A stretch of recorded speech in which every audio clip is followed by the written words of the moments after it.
जीवन में छल समाप्त नहीं करेगा, तब तक कोटि प्रचार कर जाए उसे सही छोड़िए, जागने में सपने में भी सुख प्राप्त होने वाला नहीं।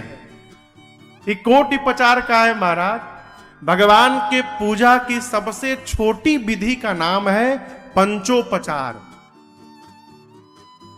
सबसे जो छोटी पूजा है क्या नाम है? पंचोपचार। पंचोपचार यानी 5 प्रकार से, धूप, दीप, नैवेद्य, आरती, गंध अथवा स्तुति, ये 5 प्रकार। अब इससे आपके ऊपर सामर्थ्य है और ऊपर बढ़िए, 10 सामान से करिए 10ओपचार, और अधिक सामर्थ्य है 16 प्रकार से करिए 16ओपचार, और सामर्थ्य है 100 प्रकार से करिए शतोपचार, और सामर्थ्य है 1000 प्रकार से करिए सहस्त्रोपचार। पूरा यहां कहते करते करते कोटि प्रचार, 1 करोड़ प्रकार से भगवान की पूजा क्यों ना करिए आप। यदि छल समाप्त नहीं हुआ जीवन में, पूजा करते रहिए, कभी जीवन में सुख प्राप्त होने वाला नहीं है। इसलिए सबसे पहला काम करिए माई बाप, छल समाप्त करिए। लोग समझते हैं कि सामने वाला के बुझाते नहीं थे। अरे आपको नहीं समझ में आ रहा है? हम समझदार हैं, अच्छी बात है, लेकिन हम ही समझदार हैं, ये अच्छी बात नहीं है। हम ही समझदार हैं माने बाकी सब मूर्ख हैं। छल छोड़ने का प्रयास करिए। आप देखिए यहां बैठे, हम लोग पंडाल में बैठे हैं, उधर वाला मंदिर किनका है? हाँ, वो दूसरा मंदिर दुर्गा जी का मंदिर है, ठीक है ना।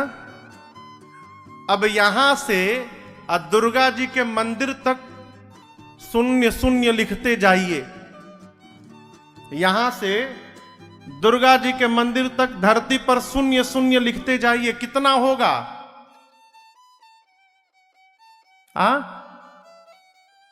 उसकी वैल्यू क्या होगी? कहीं सबे 0, कितनों 0 लिख दीजिए, उसकी वैल्यू 0 है। कब तक? 0 के पहले जब 1 नहीं लगेगा तब तक उसका मूल्य बढ़ने वाला नहीं है। 1 लगा दीजिए, 1 के बाद 1 0 लगाइए सीधे 10 गुना, दूसरा 0 लगाइए 100 गुना, तीसरा लगाइए 1000 गुना। जैसे जैसे 0 लगाएंगे ये 10-10 गुना बढ़ता जाएगा। अब इसको समझिए, 1 क्या है? छल का त्याग करना 1 है। इसके बाद माला जपिए 1 0, पूजा करिए 2रा 0, व्रत करिए 3रा 0, दान करिए 4था 0। जितना करते जाइए 10 गुना बढ़ता जाएगा। लेकिन पहला काम छल छोड़ा नहीं आपने, तो ये कितनों करते रहिए, अंत में 0 भेटाने वाला है, कुछ मिलने उलने वाला नहीं है। पहला काम करिए, जब लगी जनन तुम्हारा, छल का त्याग करिए माई।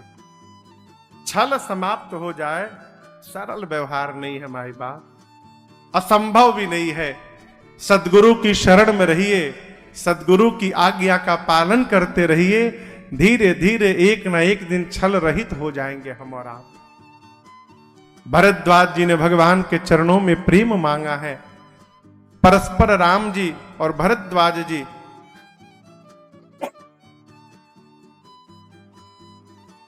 मुनि रघुबीर परस्पर नवहि, दोनों एक दूसरे की बारी बारी प्रशंसा करते हैं। रात्रि में भगवान तीर्थराज प्रयाग में वास किए। प्रातः काल प्रातः क्रिया से निवृत्त भय। भरद्वाज जी से राम जी ने पूछा, मुनिवर हम किस मार्ग में जाएं? भरद्वाज जी ने अपने 4 शिष्यों को लगाकर और राम जी को अपने गुरुदेव भगवान वाल्मीकि ऋषि के आश्रम की ओर भिजवाया। यमुना जी का तट आया, यहां से प्रभु ने 4 शिष्यों को विदा किया है। निषाद राजगुह को भी विदा कर दिया है।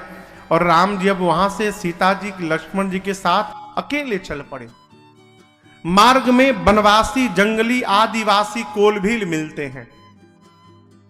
पूछते हैं आप कहां से आए हैं, कहां तक जाना है आपको, हमको भी साथ मिले, चलिए हम आपके लिए सुंदर व्यवस्था करके आएंगे। आपका नाम क्या है?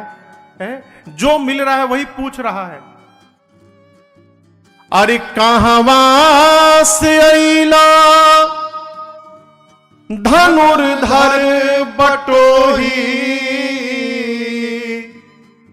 अजैबा कहाँ कौन धाम है बबुआ, आपन बता द तू नाम हे बबुआ।